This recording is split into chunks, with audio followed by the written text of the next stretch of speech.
how to cook the perfect rice. Basmati rice, the king of all rices. Light, fluffy, delicious, and I'm going to show you how to cook it perfectly.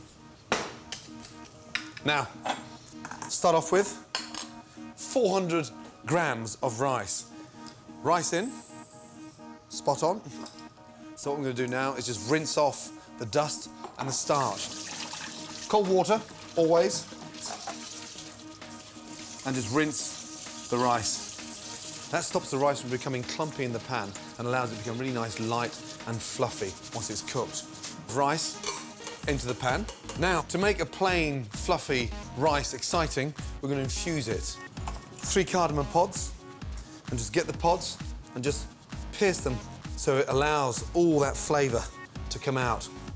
Cardamom pods, and then star anise. Now, these are beautiful. Whole star anise.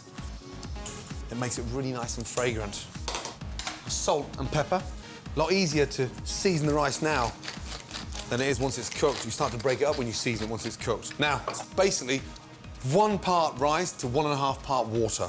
600 mils. Always start it off in cold water. Cold water in. Onto the gas. Lid on. Bring it up to the boil as quick as possible and turn it down and let it simmer for 8 to 10 minutes. And that's the secret behind cooking great rice. Allow it to steam as it's cooking. Do not lift that lid up. Lid off. It smells aromatic. Basically, all the water's absorbed, the rice has doubled in size, and it's nice and light and fluffy. Take the star anise out. The cardamom pods, they all should have risen to the top. Pods out. Take your fork, fluff it through. Basically, it just sort of starts to open everything back up. Once you've forked it through, it becomes really nice and light and fluffy. And there. That is perfectly cooked rice. Always make the most of your leftovers. Use last night's rice in stir-fries, scrambled up with eggs, or it's simple to make a delicious fresh salad. Remember, a good cook wastes nothing. Spicy sausage rice. Whatever you're cooking, the secret to making great food is to ensure you lock in every last ounce of flavour in that pan. And this spicy sausage rice does exactly that.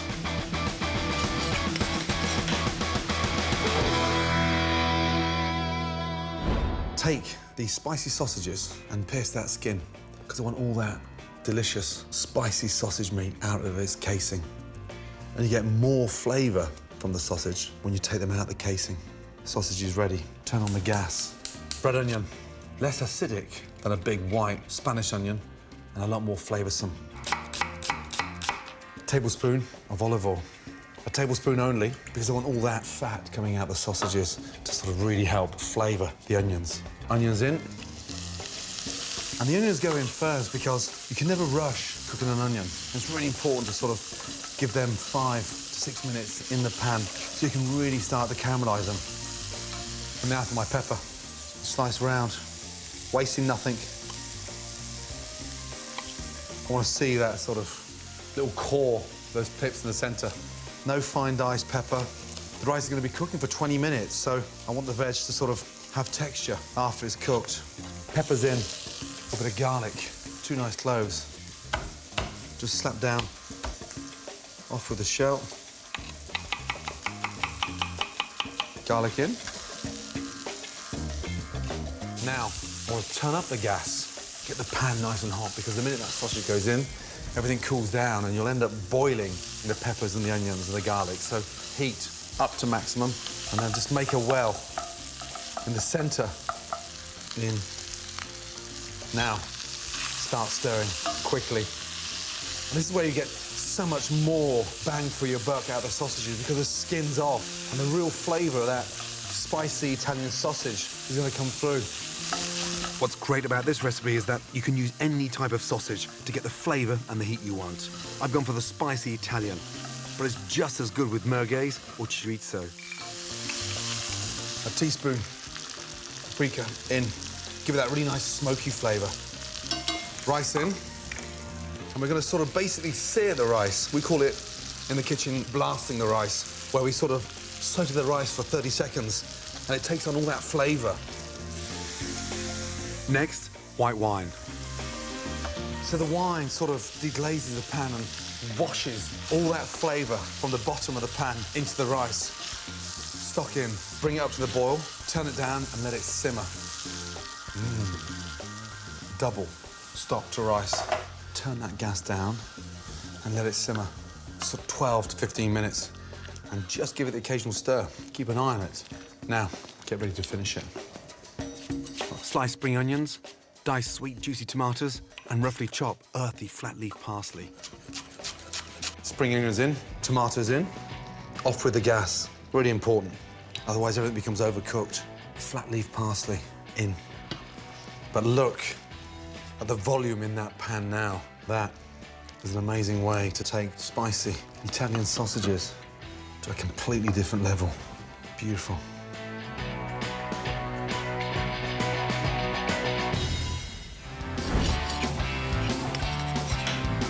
Starting with my easy, fragrant fried rice.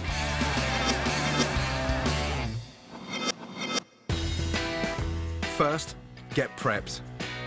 Chop garlic, ginger, and chili, keeping the seeds for extra kick.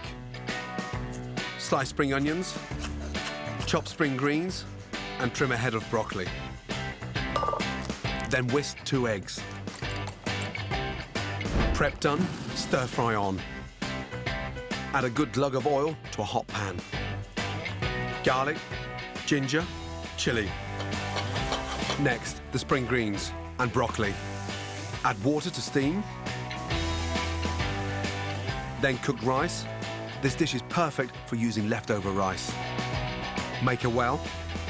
Add the eggs, spring onions, and a dash of fish sauce. Scramble, then mix.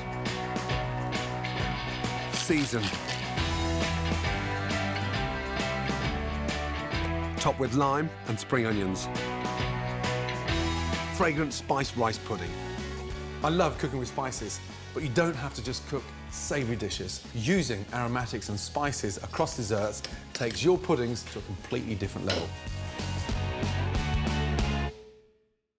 First off, our spices. This is a fresh vanilla pod, fragrant and packed full of flavour. Use the back of the knife and flatten it. That removes all those little seeds off the skin of the vanilla pod. Take your knife, slice down the middle, and then when you open that up, the smell is incredible. Take the tip of the knife and you scrape inside, and look, all those seeds dying to come out. That is incredible. There are thousands of seeds still ingrained to the pod, so put them in to the casserole. Cardamom, powerful, spicy. Take 2 little pods, place your knife on top, and lightly crack them. Cracking the cardamom pods helps release all the amazing flavour. Cloves gives it that kind of aniseed flavour with a lot of depth. 1, 2, 3. Cinnamon stick. Snap and in. Just smelling that level of fragrance, you can imagine what the rice pudding's going to taste of. Turn on the heat. Lightly toast those spices just a couple of seconds. And what's going to happen is it's just going to sort of enhance those spices in a way that it just draws out an even more powerful fragrance. Coconut milk in. Sugar, 2 tablespoons. Milk. And then a couple of tablespoons of cream. Bring it slowly to the boil to allow the flavours to infuse. And this rice pudding reminds me of my time in India, where I got really into that chai tea fragrance because it was just so delicious and so comforting. Take a lime in. The lime just cuts through the richness of the coconut, gives it that nice little bit of acidity. Goes fantastically well with the cinnamon and that fresh vanilla. Nice. Have a taste. Now, let's come up to the boil. Give it a nice little clean around the outside and in with the rice. Use 200 grams of pudding rice. Don't wash it beforehand because the starch helps thicken the rice pudding in the oven. And just turn that down to a light simmer.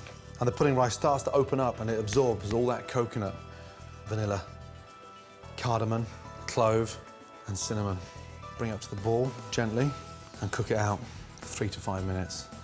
Boiling it rapidly, the rice opens up and it goes into mush, so we want to keep that nice texture, that sort of fragrant rice pudding on a gentle simmer. Next, a little luxury.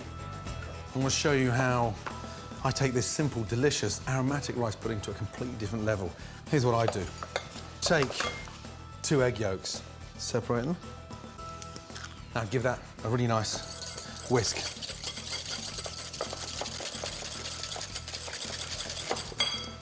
Two nice tablespoons of mascarpone cheese. Whisk that into the egg yolks.